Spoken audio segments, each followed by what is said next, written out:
In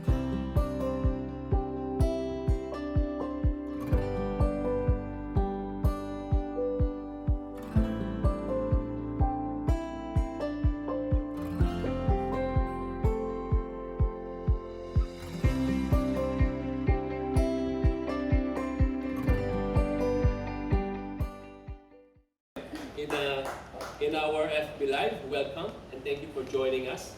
And sa mga kapatid na nawala at nagpahinga, welcome. Nakita ko sila si Berlin. Di ba si Brother Eric? Wala, no? Sila Brother Tony, si Emily. Welcome po. We miss you.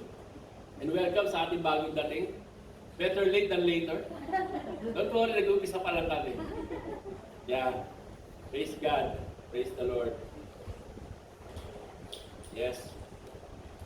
And today, without further ado, okay, because meron pa po tayong communion at marami tayong gagawin sa araw na to. Praise the Lord.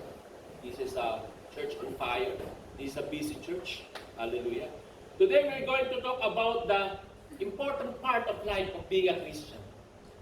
Would you say Christian? Christian. Last Sunday service, worship service, I was the preacher. Okay. We talk about the power of prayer or prayer is powerful. Yeah, prayer is powerful. That's the title of my message. And I believe that God's leading us to this topic because I myself encourage. Would you say encourage? Encourage. Yeah. I myself encourage during our corporate prayer meeting or the CPM. That's why I also encourage you guys to attend every meeting, corporate prayer meeting or any prayer gathering. Don't watch prayer. You keep on attending because there's a blessings.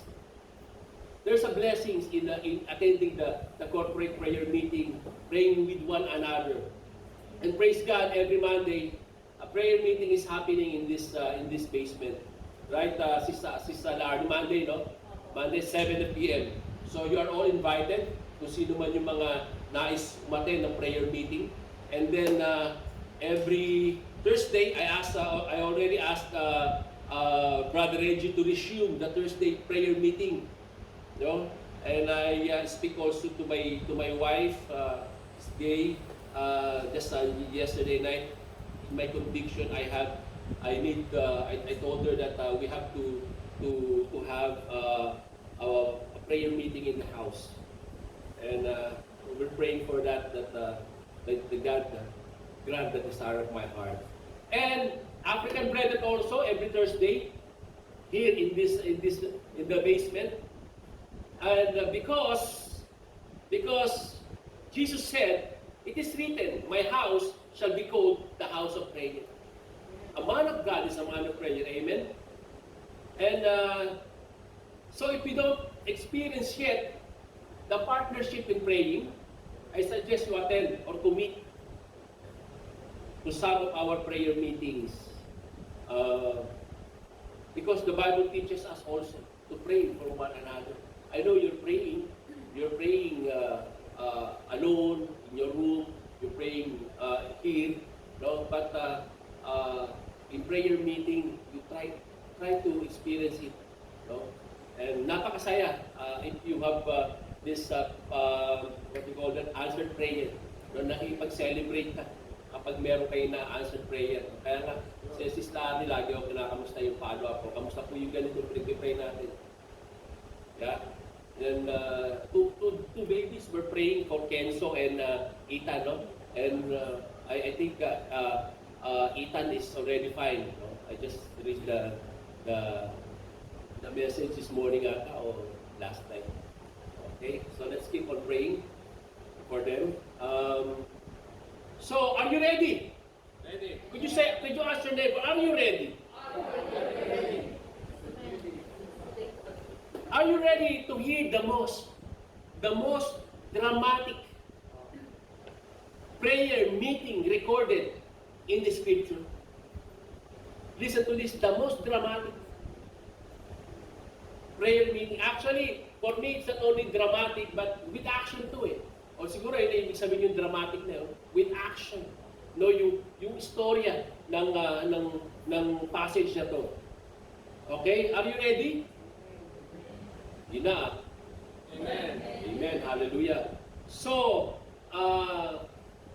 let's start. Can we call Sister Mao to read the word of the word of God?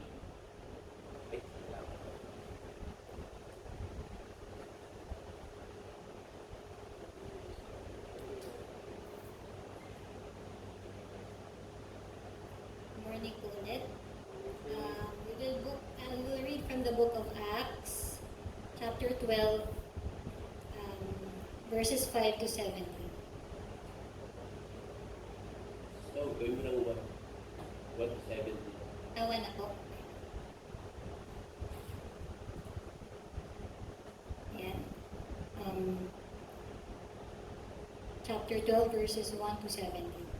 It was about this time that King Herod was arrested some who belonged to the church, intending to persecute them. He had James, the brother of John, put to death with a sword. When he saw that this met with approval among the Jews, he proceeded to seize Peter also. This happened during the festival of the unleavened bread. After arresting him, he put him in prison, handing him over to be guarded by 4 squads of 4 soldiers each. Herod intended to bring him out for public trial after the Passover. So Peter was kept in prison, but the church was earnestly praying to God for him. The night before Herod was to bring him to trial, Peter was sleeping between 2 soldiers bound with 2 chains, and sentries stood guard at the entrance. Suddenly, an angel of the Lord appeared, and a light shone in the cell. He struck Peter on the side and woke him up. "Quick, get up," he said, and the chains fell off Peter's wrists. Then the angel said to him, "Put on your clothes and sandals," and Peter did so. "Wrap your cloak around you and follow me," the angel told him. Peter followed him out of the prison, but he had no idea that what the angel was doing was really happening. He thought he was seeing a vision. They passed the first and the second guards and came to the iron gate leading to the city. It opened for them by itself, and they went through it. When they had walked the length of one street, suddenly the angel left him.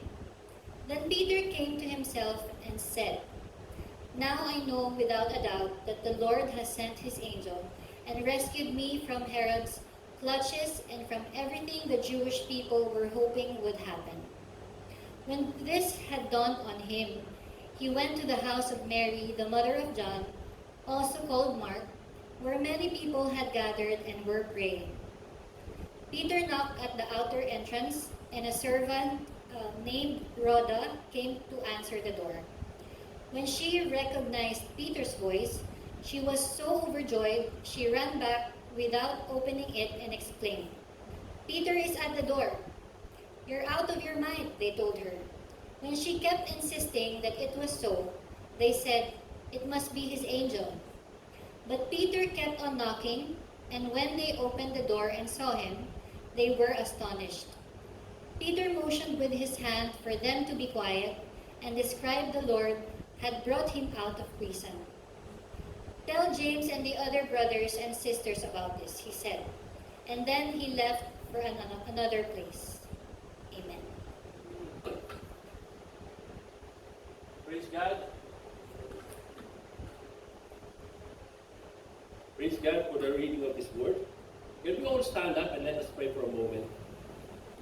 Heavenly Father, we thank you, Lord, for your Word, O God. Your Word is anointed, O Lord. Your Word has a power, Lord, and we ask the power of the Holy Spirit to minister. Lord, give me wisdom the knowledge and understanding. Give me fresh revelation, Lord. Give me fresh insight, O God, that I can share to my brethren. And Lord, I pray, Lord, to bless them with joy. Lord, open their spiritual ears, O God, spiritual senses, O God, that they may receive the word with joy, Lord. And we praise you and we thank you. In Jesus' name we pray. Amen and amen. May I have a seat, please.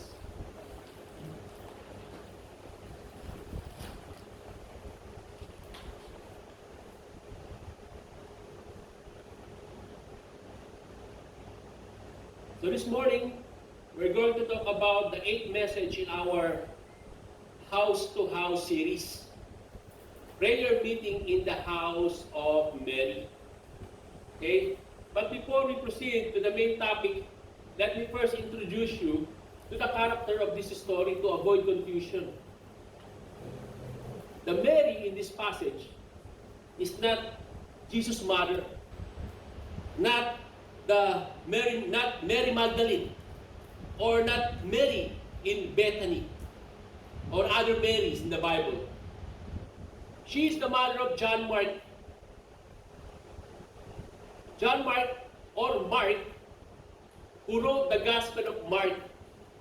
Siya po yung sumulat ng Gospel of Mark, the second book in the New Testament. Okay? Mary was a wealthy woman, and her house was a place of assembly for all the apostles and disciples or other Christians.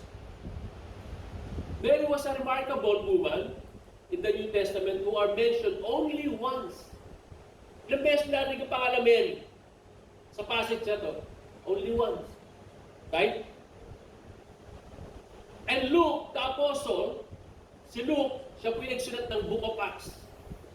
Luke, the apostle, the evangelist who wrote the Book of Acts, tells us that many were gathered in the house of Mary. Sinabi niya rito ng marami. Kasi nga, all Christians and the disciples, apostles. So, ibig sabihin, malaki yung bahay ni Mary. It's in Jerusalem. It was a large house. Mary must have been a wealthy woman. And well known to the apostles, to the disciples. And as they use her home as an early house church. And listen to this, mga kapatid. Listen to this. Could you say to your neighbor, listen to this? Scholars believe that Jesus ate the Last Supper in this house, in the upper room. May wala rin nalaman to. Doon pala nangyari yung Last Supper. Alam mo yung painting, no? Ni Mark Angelo. Leonardo da Vinci. Walang pumontra. Because it was a large house and was place of assembly for the apostles and other Christians. Malaki ito.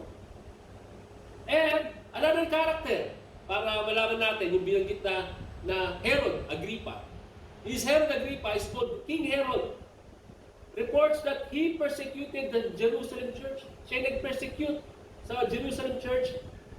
Having son of Zebedee killed and imprisoning Peter. Siya nagpapugod ng ulo kay James. Okay? Hindi to James sa apelin ni Jesus Christ. Okay? So, at yung King Herod na to, ito yung apo or the grandson of Herod the Great. Nababasa natin sa Book of Matthew. Sino to? Who tried to kill baby Jesus. When he couldn't find him, killed every infant in Bethlehem. So, apo na to. Okay? Apo na tong Herod na to. In short, nga, maglolo sila. And someone said that they were both monsters. They're so evil. And as I said a while ago, this very interesting passage because someone said that this passage is the most dramatic prayer meeting recorded in the Book of Acts. And I think I already preached it long time I think before the pandemic, I already preached this passage entitled The Great Escape or Miraculous Escape. But I focus on how Peter escaped in prison. I focus on how Peter escaped in prison, from the prison. But this time, our focus about the prayer meeting in the house of Mary, the mother of John Mark. And I think I have given you a good introduction, right? So, nakakuha ba tayo? Did we learn something from the introduction? Magagamit nyo sa LG nyo? Baka kasi may nagtatanong na dyan sa LG nyo eh. No, after this or the next week.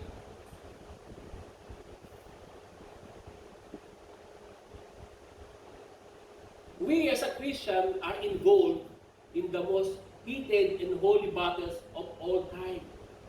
Tayo mga Christian, involved po tayo, kasama tayo sa pinakamainit na labanan, mga kapatid.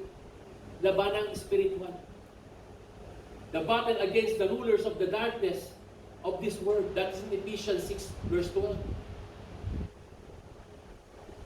That is why Satan and his demons are rejoicing when the child of God is prayerless. Will you say prayerless? Because Satan knows that prayerless Christians are powerless Christians.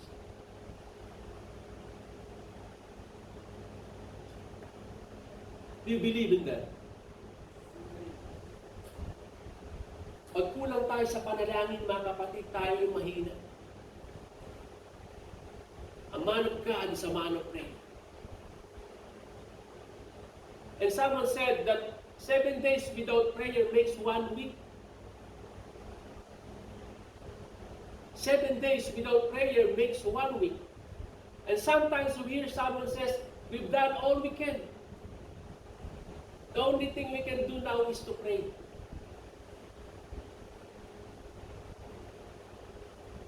But prayer really should be the first resort, not the last resort. Amen? Because when prayer fails, Satan prevails. And even time immemorial, the church is in the midst or surrounded by the hard-headed and hard-hearted people. Matitigas na ulo o matitigas na pusong tao. Mga pusong bato. And nakapagtaka sa libo-libong taon na ang nagdaan. No? Pagkatapos ng mga pag-evangelize, pagkatapos ng spreading the gospel, until now, there are still people or nation who are persecuting the Christian. From generation to generation. And this is our part, mga kapatid, to spread the gospel. Would you say to your neighbor, that is your part to spread the gospel? That is your part to spread the gospel.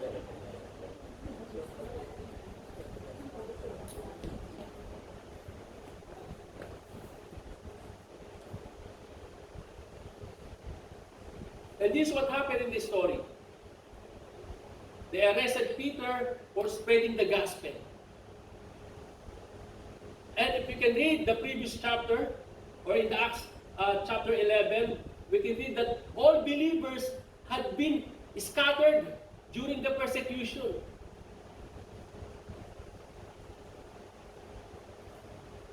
After Stephen's death, the first Christian martyr, pagtapos mamatay ni Stephen, they scattered. They traveled to Phoenicia, Cyprus, Antioch, and Syria to preach about Jesus.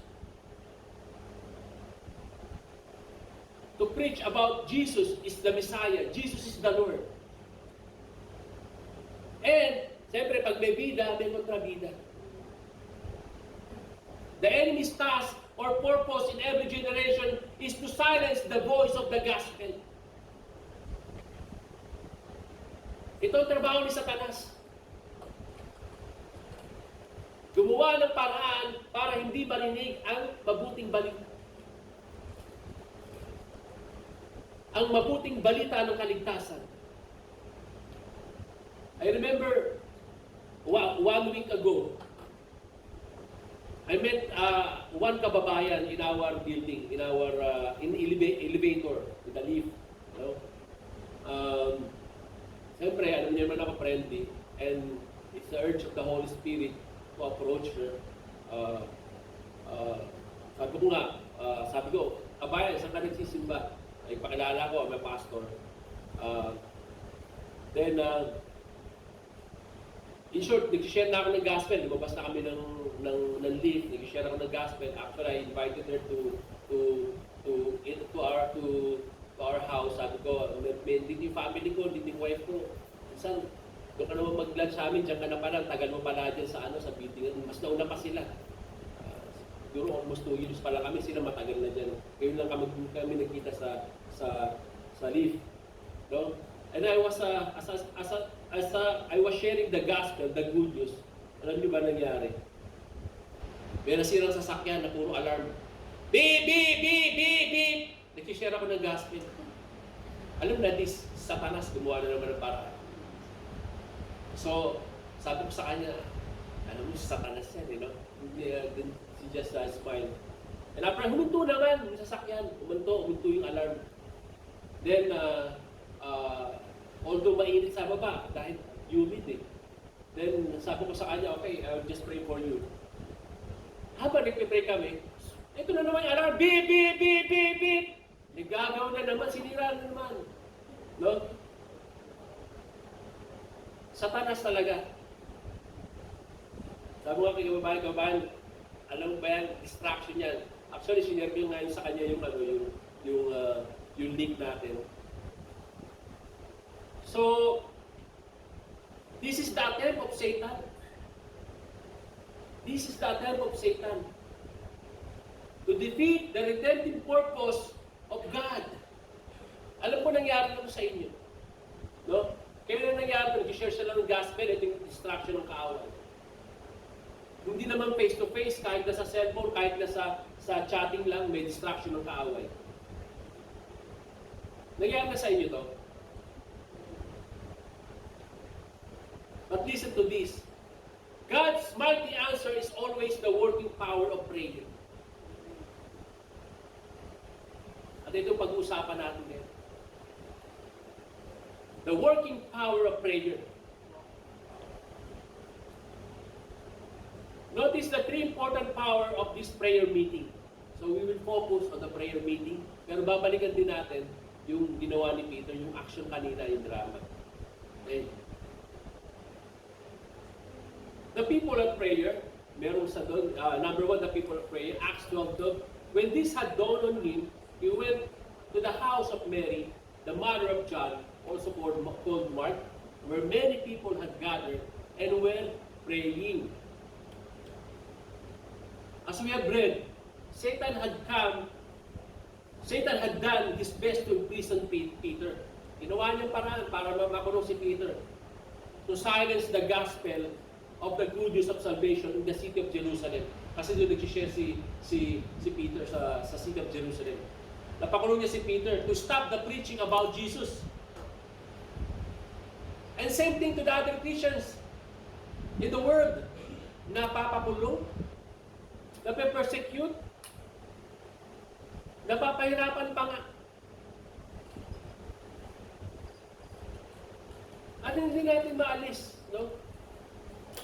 Na magtanong, why God allowed these things to happen? Life is full of difficult questions, mga kapatid. Life is full of difficult questions kung bakit nangyayari ito. Just like, why one child is physically disabled and another child is athletically gifted. Kagaya na may mga pinanganak na disabled. Then may pinanganak naman talagang pang-Olympic. God allowed this COVID-19 until now? Almost 2 years na, nandito pa rin. We cannot possibly answer in this life because we do not see all that God sees. Hindi natin nakikita lahat ng bagay na nakikita ng Diyos. He has chosen to allow evil in this world for a time. Could you say for a time? For a time. But we can trust God. We can trust God's leading because He has promised to destroy all evil eventually. And in this passage, He allowed Peter to be in prison. He allowed Peter to be in prison, but He drew together simple group of people, simple group of men and women to pray for him. He called simple group of people to pray for Peter. And here in this prayer meeting, we can see three classes of people. Three classes of people were present at the prayer meeting. There was Mary class, the house of Mary, mother of John, where many were gathered together praying. Mary class. Mary represents the influential people. As my introduction, sabi ko, Mary was wealthy, with comparative wealth. He has a big house and became a place of assembly of the disciples and and other Christians in Jerusalem. And listen to this. Listen to this. We can see in the New Testament that home is an important place in growth of the Christian church. Dito pinapakita na yung bahay ay napakahalaga for a growth in a Christian church. And this is why we are preaching this message, this house to house series.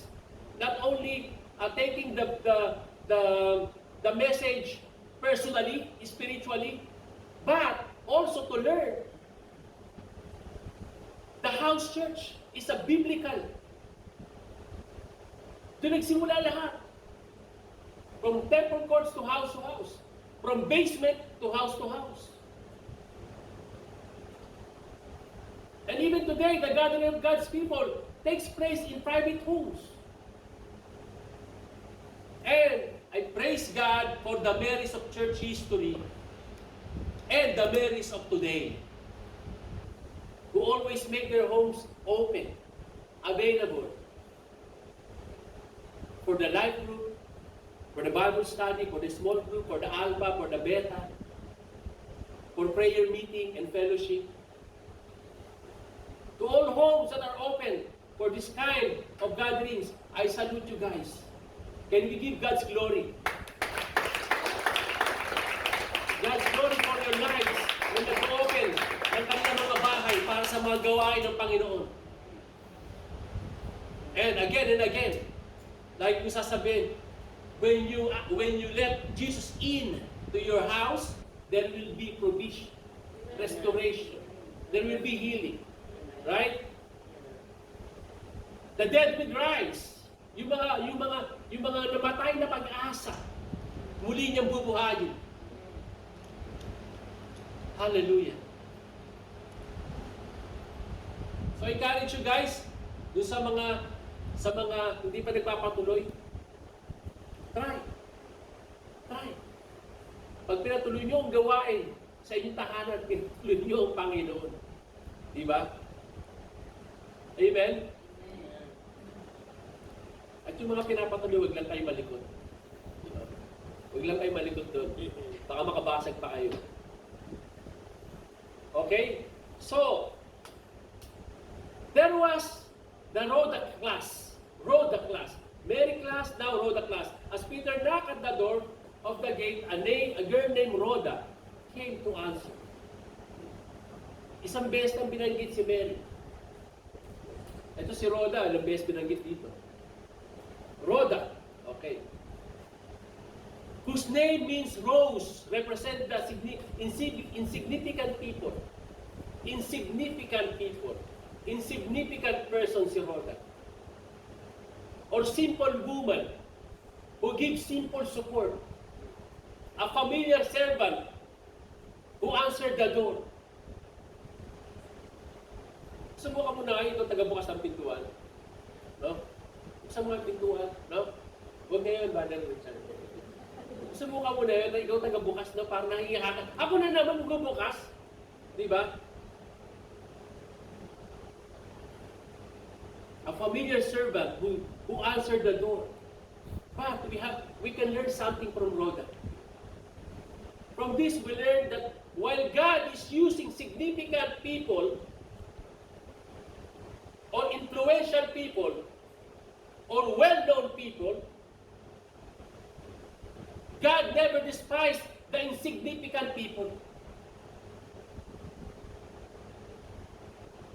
Kaya wag niyo sabihin na taga-bukas lang ako ng pinto, taga-amen lang ako sa prayer meeting namin. Hindi maganda yung magdasal ko, hindi structured. I'm not eloquent speaker. Hindi ako ganun kagaling magbasa o magsalita. Listen to this. Could you say to your neighbor, listen to this? The prayer of Rhoda were just as effective and acceptable as those Mary. Ang prayer ni Rhoda at ang prayer ni Mary ay parehas lang na mahalaga sa Diyos. Can we give God's glory to all the Rhodas in the house? Hallelujah.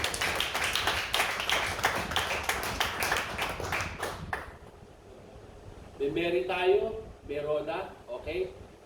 Mamaya, isipin nyo kung nasa na kayo, kung sino kayo sa mga partner. Now there was many class. Hindi to si Manny, many. The many represent the unnoticeable people. Could you say unnoticeable? Unnoticeable. Unnoticeable. Hindi alam ang pangalan. Or common people. O kumbaga sa church, mga humble people, yung low profile, no? Lagi na kayo nakaganon sa gilid. Pag hindi pa tinawag na kakain, ayaw pa kumain. Nakaganon sa gilid. Brad, uwian na. Uwi na. Tulog na pala. Common people who hear Jesus gladly, respond to His message, and become member of His body. And since the beginning of the church, may ganito na po. And the majority of its members have been comprised of the many classes. Majority po ng church members o ng body of Christ, they are many. Mas marami ang many kaysa kay Mary o kaysa kay Rhoda. Ito unnoticeable to eh. Hindi sila kilala.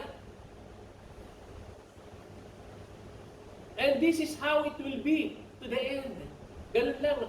Hanggang sa pagdating ng Panginoon, may mga ganito sa church. Kayo po ba, tanong ko, kilala niyo po ba ang lahat ng GCI members? Kaya magtinawag ka, Brother Reggie! Brother Reggie ito Brother Reggie, kamusta ka na? Okay naman. Ikaw, kamusta na? Mabuti naman. Dahil iniisip mo kung ano yung pangalan niya. Kamusta? Doon ka pa rin? Oo, kamusta naman? Diba? Okay, kamusta? Hanggang sa umalis kayo, siguro umabot kayo ng 2 minutes, 3 minutes, ganun lang nasabi ko. Kamusta ka na? Kamusta? Tapos sabi mo sa asawa mo, sino ba yun? Samantalang ikaw, kilala ka, Brother Reggie, kamusta na? Kamusta na si Sisay? Mabuti naman. Oo.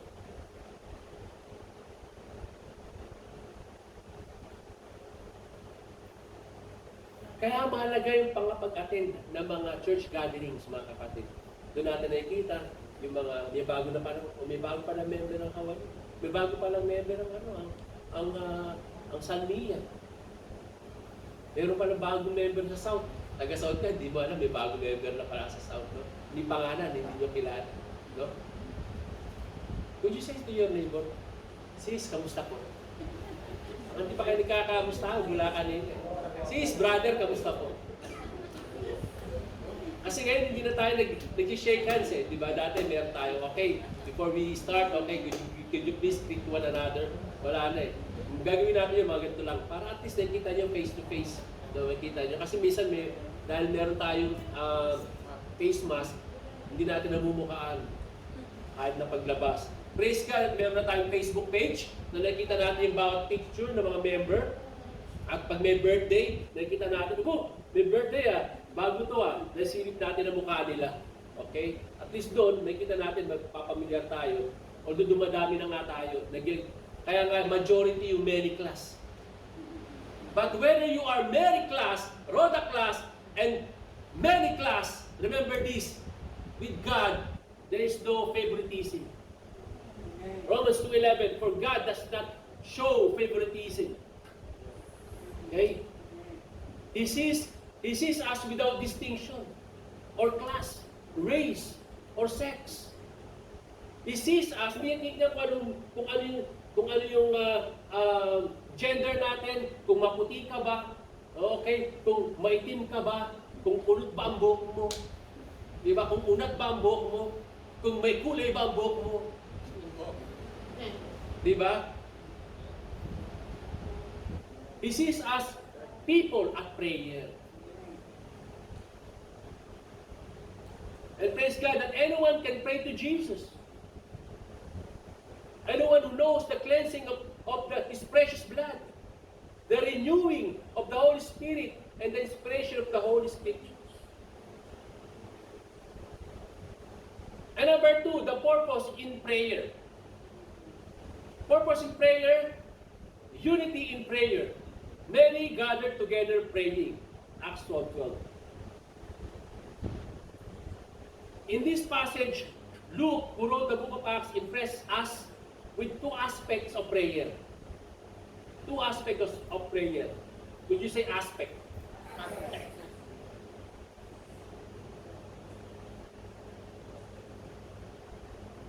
The unity in prayer. I always believe that even we are in God's family, we have differences.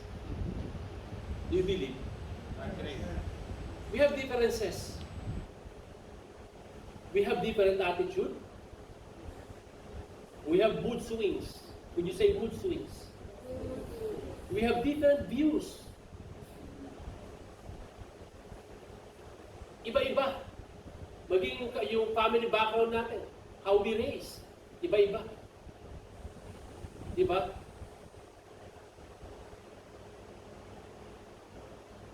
And sometimes even in the doctrine, we have different stands. I mean, not the major doctrines like Christ died for us. He rose after 3 days. He rose again. By His grace we are saved. We believe in the Holy Trinity, the Father, Son, and the Holy Spirit, co-equal. But what I mean to say is that the less or the non-essentials, like yung pagkain ng dinuguan, no? Na inabot kami ng umaga, kakausap o paliwanagan kung bakit bawal yung dinuguan o bakit hindi. Okay? Inabot kami ng madaling araw, hindi ko talaga makakalimutan yung pagkain ng dinuguan. Okay? And, or salvation. Salvation can be lost. Nawawala bang kaligtasan? Or even the doctrine of election. Na pinili lang ba ang mga maliligtas? Etc. etc. But remember this, any difference that you might have from one another, it will be completely lost in the unity of the purpose of prayer. Ano man mga pagkakaiba natin, pagdating sa prayer, tayo lahat ay nagkakaisa. Amen? Kaya nga, kahit sa pag-evangelize, nag-evangelize tayo, tapos minsan ayaw yung kausap mo, parang reluctant siya na, Oo, busy kasi. Di ba? Pag sinabi natin, when we offer prayer, pag sinabi natin, ganito na lang sis, o Brad, pag-pray na lang kita. O sige, sige. Hindi sila tumatanggi. And even other religion, wala tatanggi sa prayer. Natry nyo na yun. Matthew 18 verse 19, again truly I tell you that if two of you on earth agree about anything they ask for, it will be done for them by my Father in heaven. Psalm 133 verse 1. How good and pleasant it is when brothers live together in unity. Could you say unity? Unity. Significantly enough that when disciples gathered together to pray unitedly for the outpouring of the Holy Spirit on the day of Pentecost, it is recorded that they were all of one accord. Nang bumuhos yung outpouring, or the outpouring of the Holy Spirit during the Pentecost, ang ginagawa nila, they are one accord, united. They all agreed that what should be done. They do it together at the same time. They're all together in one spirit. That's why, guys, I encourage you to join every prayer gatherings. Prayer meetings, corporate prayer meetings. Don't watch. Encourage you to join with us. Because there was urgency in prayer, mga kapatid. Urgency in prayer. Constant prayer was offered to God by the church. Such praying was fervent and intense. Fervent and intense. Could you say fervent and intense? And that is the second secret of prevailing prayer. But the question is this: when was the last time we experienced the intense prayer? That you cried out to the Lord. You pour out your bitterness to the Lord. Your emotion. You're full of tears. On your knees. You're broken. Lumuluha ka. Naghalo na yung luha, hindi lang luha. And you don't care. Because you just want to be with the presence of the Lord.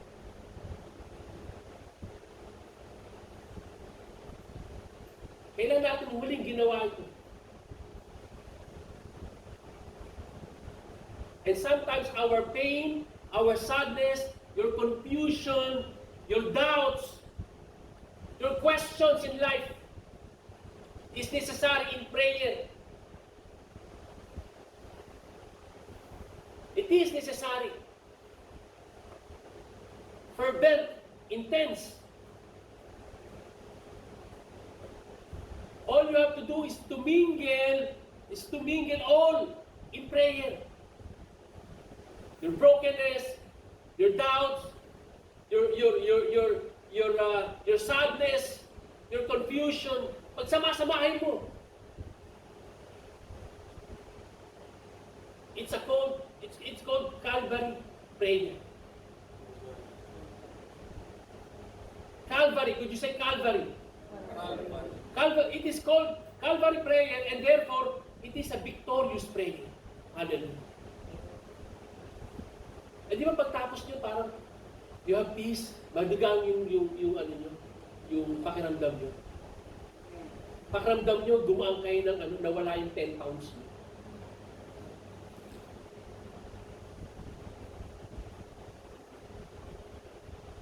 And even during the days of Jesus' life on earth, He Himself offered petition with fervent cries. Tears to the Father.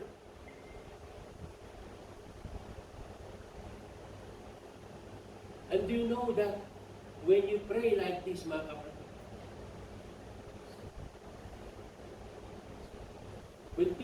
when people pray like this, something is bound to happen. Something is bound to happen. Number 3, malapit na po tayo patapos. The power of prayer.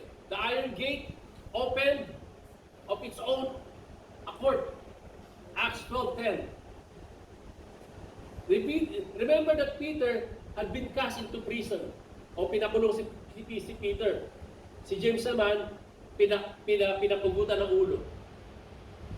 Siyempre, yung mga believer those times, ano nangyari sa kanila? Excited ba sila? Natakot din sila. Di ba?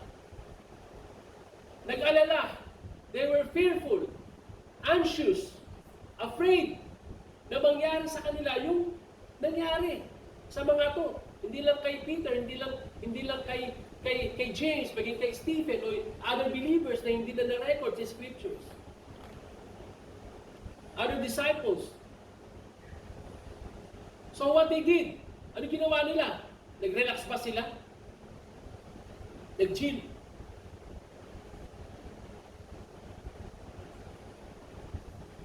They prayed unceasingly. Could you say unceasingly? Nagdasal sila. Nanalangin ng walang patid.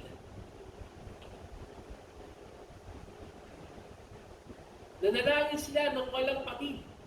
Because here in South, we believe, in GCI South, ano yung ano? Ano tawag dito? Kasabihan natin sa GCI South?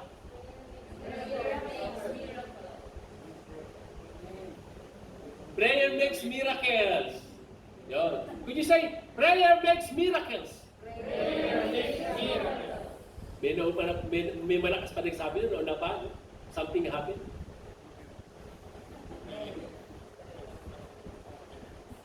So, pag kayo matin ng corporate prayer meeting natin, mga kapatid, prayer makes miracles. Tandaan niyo yan. Because prayer makes miracles. Hallelujah. Miracles on earth are always outcome of prayer. Ito yung resulta ng pagdadasal. Kaya nga talagang may himala. Kaya mali yung mga nagsabi ng walang himala.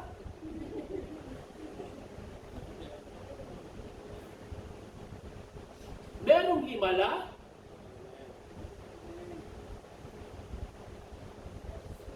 There was unusual demonstration of power. Ito, it sounds funny actually, nung binabasa ko to, nakakatawa sila. No? Pero kasi ganito eh, they prayed for Peter to be freed, right? Naglalangin sila eh.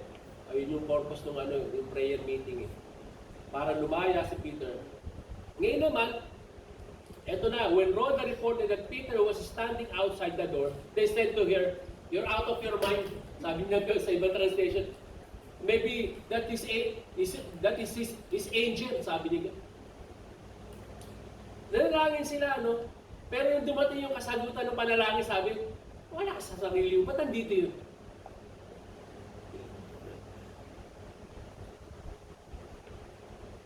Dahil iba yung in-expect nilang mangyayari. Everyone in that room imagine that Peter will bring to the court. Ito yung naiisip nila eh, na-imagine nila that Peter will bring to the court the next day, he will answer the charges against him. Kung tingin sa korte, sasagutin niya yung mga charges laban sa kanya. He will receive stern warning, pagsasabihan lang siya, okay? And kalas, he will be released. This is how they imagine that God will answer their prevailing prayers. Ganun nila ini-imagine yung kasagutan.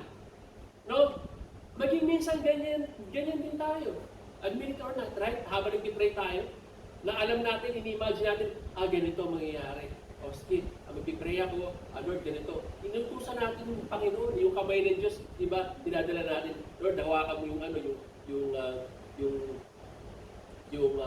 ng interviewer. Tapos yung interviewer naman, nagsasabi naman sa akin yun, sige, bumalik ka bukas. Tapos yung interviewer naman yun, re-review niya. Tapos magdadalangin ulit ako sa iyo, Lord, mag-prayer and fasting ako. Tapos sasabihin ng interviewer, sige, balik ka rito. Tapos tatanungin ulit ako. Tapos magkakaroon ng second interview, Lord, No, siyempre, magpa-prayer passing naman ako, tapos maghihingi ako ng prayer sa mga kapatid. Tapos, Lord, pagdating ko doon, papaayos na yung mga passport ko, yung mga kailangan. Thank you, Lord. Di ba? Minsan hindi ganun eh. Di ba nangyayari? Minsan hindi ganun.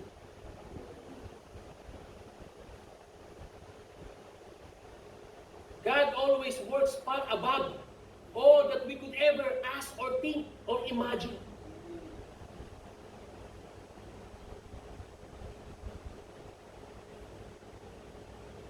Hindi mo pala alam na hindi ka pala matatanggap doon.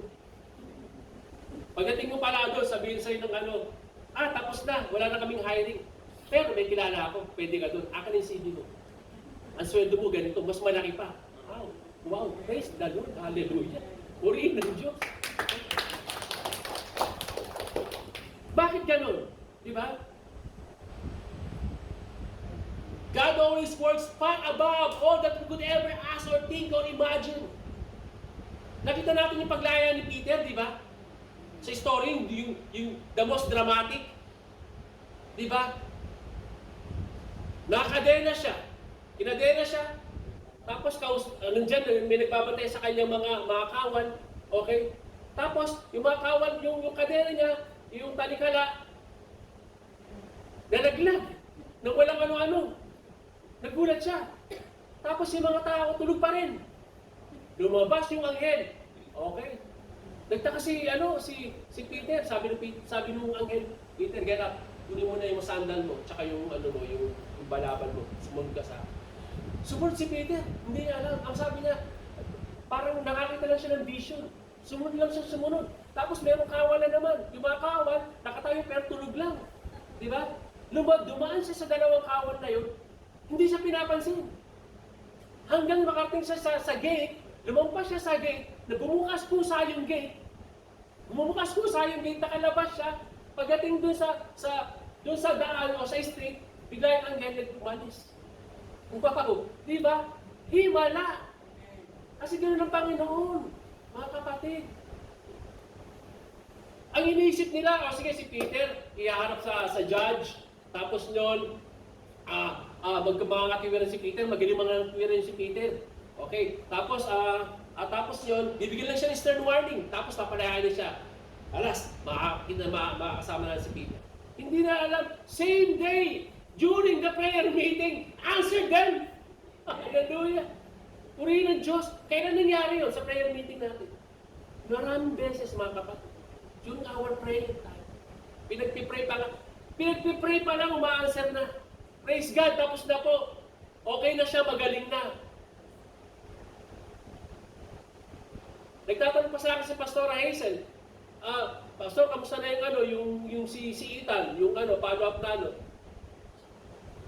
Okay na po si Ethan. Nakakuha na sila ng hospital. Okay, nagpadala na ng video si Ethan, gumagano'n na. Diba? Praise the Lord.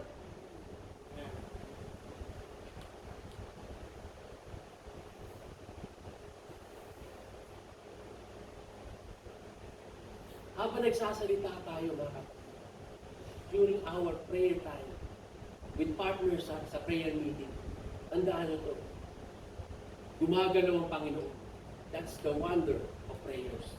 So that men might wonder and worship the Lord through His divine demonstration of His power. So gano'n, para mapurihan ang Panginoon. Para hindi naman yung testimony natin, di ba? Pag nandito tayo sa harapan, hindi ganun lang ang testimony. May kwento. Madalas may kwento eh. Di ba? God is an awesome God. Amen?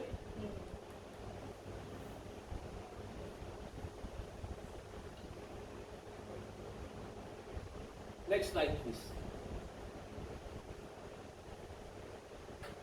There was undeniable demonstration of power. However, unusual was the answer to their prayer, or kakaiba yung nangyari sa sagot ng kanilang panalangin. Ito ay hindi may pagkakaila. answered prayer. Or it is undeniable. Sa lahat na nandun sa prayer meeting, they knew that prayer was a force that God answered was miraculously in its outworking. Kahit ano pang klaseng pagsagot ng Panginoon sa dalangin nila, okay na yun. Basta answered prayer sila. But when God hears prayer, the answer is both unusual and undeniable. Amen?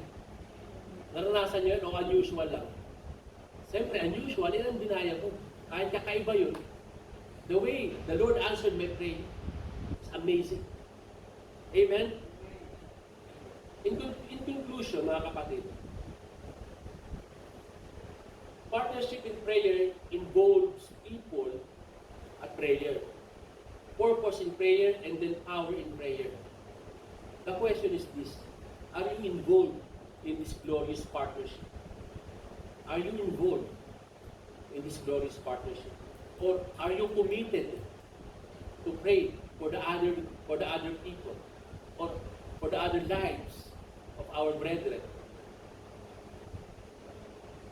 Or when was the last time you were involved in this kind of partnership in prayer? Maybe long time back, mga kapatid. Mga ilang taon na ba? 1 taon? 2 taon? Hindi nyo nararanasan ipag-pray ang kapatid. Hindi natin kilala, pero pinag-pray natin. May bigla na lang magpapawap sa group. Please pray for them. Sino ba ito? Diba?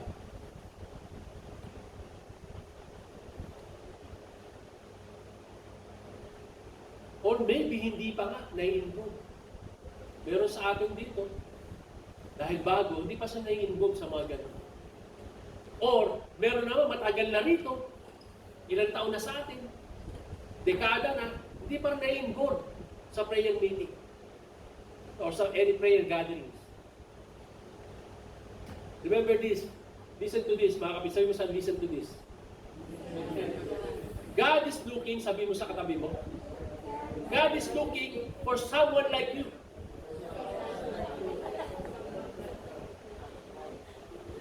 God is looking for someone like you, mga kapatid. For someone like you. For someone like you. For someone like you. For someone like you.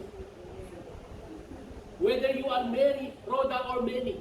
Whether you are Mary, Rhoda, and many. Kahit sa sino pa kayo sa tatlo. God is looking for someone like you who will commit to pray with one another. At alam niyo, mga kapatid, the beauty of this prayer gathering, the prayer meeting, God wants you to experience the miraculous answered prayer.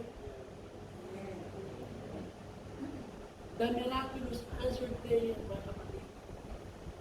Na isa ka doon sa kaya sinagot yung panalangin, kaya siya gumaling, kaya gumaling yung may COVID niyang anak. Dahil isa ka sa nag-pray. Hallelujah, glory to God. Di ba naging magbunyi ka? Praise God. Di ba?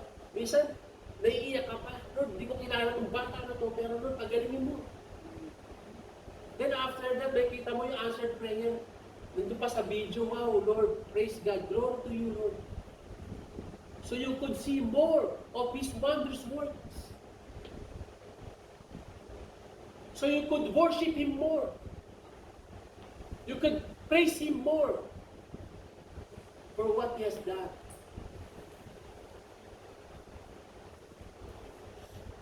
I encourage you, mga kapatid, if you're not yet belong to this group, punta kayo, sumama kayo. I-start kayo sa mga kahit na sa mga virtual na. Hindi pa naman tayo meron dito Monday. Or even the pray in the CPM. Don't watch. Tinuruan tayo ng Panginoon. Pray for one another. Yes. Di ba? Hindi yung ikaw lang ang pa-pray ng pa-pray. Mag-pray mo naman ako. Minsan malakas ka, ikaw naman na mag-pray. Pag malakas ka naman, ikaw nag-pray and fasting, 1 week na ako nag-pray and fasting, alam ko yung spiritual ko malakas. Oh, Brother Ernie, anong gusto mong prayer? Brother Reggie, anong gusto mong prayer sa akin? Prayer para sa pamilya mo. Malakas yung spiritual mo ngayon. Nag-prayer fasting ako, ilang linggo na. And I feel the power of the Holy Spirit. Ganoon naman. No? Hindi lang, pray mo naman ako, pray mo naman ako. Samantalang siya nagkasakit. Hindi mo na alala, nagtampok tuloy sa'yo. Diba? Pero valid. Diba? Panay pa-pray mo sa tao na yun. Nung siya nagkasakit, hindi mo siya naalala. Yes, naalala mo naman siya, sama o pinag-pray mo siya. Hallelujah. God is looking for someone like you, guys. Who will look up His face. At sasabihin sa Panginoon, Lord, here I am. Send me. Hallelujah. Are you blessed with this message? Amen. Are you blessed? Can we give God's glory?